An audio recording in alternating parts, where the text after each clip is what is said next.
भगवद गीता के 8वें अध्याय अक्षर ब्रह्मा योग के रूप में जाना जाता है। इस अध्याय में भगवान श्री कृष्ण अर्जुन को समझाते हैं कि अनंतकाल में भगवान की स्मृति में मन लगाकर प्राण त्यागने वाले मनुष्य की महिमा की चर्चा करते हैं।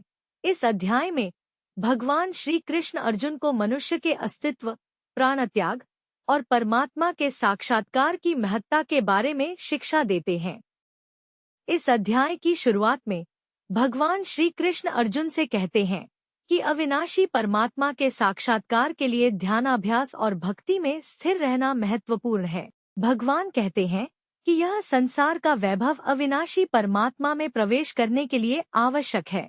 इस अध्याय में जीवात्मा और परमात्मा के बीच के संबंध का भी वर्णन किया गया है।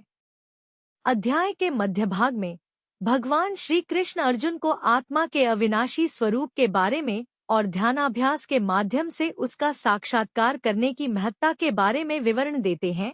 भगवान कहते हैं कि अविनाशी परमात्मा के साक्षात्कार के लिए ध्यान और साधना में स्थिर रहना आवश्यक है।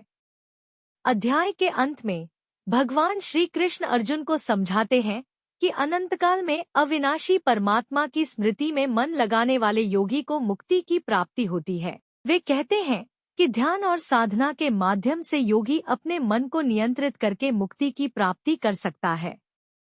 इस अध्याय का सार यह है कि अनंतकाल में अविनाशी परमात्मा की स्मृति में मन लगाने वाले योगी को मुक्ति की प्राप्ति होती है।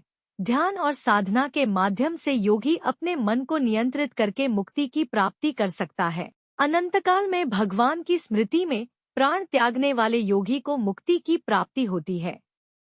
भगवद गीता के 8वें अध्याय का सार कुछ मुख्य बिंदुओं में निम्नलिखित रूप में है। 1. परमात्मा की महिमा। इस अध्याय में भगवान श्री कृष्ण अर्जुन को परमात्मा की महिमा का वर्णन करते हैं और उन्हें परमात्मा की अद्वितीयता का बोध कराते हैं। 2. आत्मा का स्वरूप।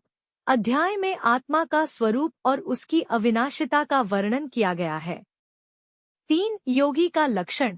यहाँ पर योगी के लक्षणों का वर्णन किया गया है, जैसे कि वह द्वेष और राग से परे होता है और सभी जीवों के प्रति समान भाव रखता है। 4. ध्यान और साधना की महत्ता। अध्याय में ध्यान और साधना के महत्व का वर्णन किया गया है। भगवान कहते हैं कि ध्यान और साधना में लगे रहने से योगी मुक्ति की प्राप्ति कर सकता है।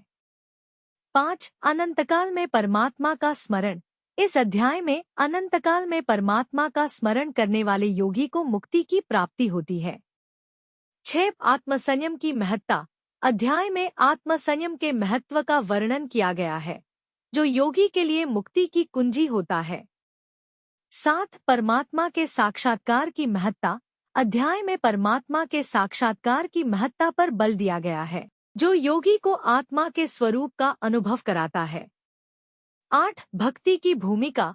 अध्याय में भक्ति की भूमिका का वर्णन किया गया है, जो योगी के उच्चतम आदर्शों में से एक होती है। 9. संसारिक बंधन से मुक्ति। अध्याय में संसारिक बंधनों से मुक्ति के लिए परमात्मा के साक्षात्कार की आवश्यकता का उल्लेख किया गया है। 10. समाप्ति का संदेश। अध्याय का समाप्ति भाग संदेश के रूप में है, जो योगी को संपूर्ण परमात्मा में स्थिति को प्राप्त करने की प्रेरणा देता है। भगवद गीता के 8वें अध्याय का सार प्रासंगिक मुद्दों को गहराई से समझाता है।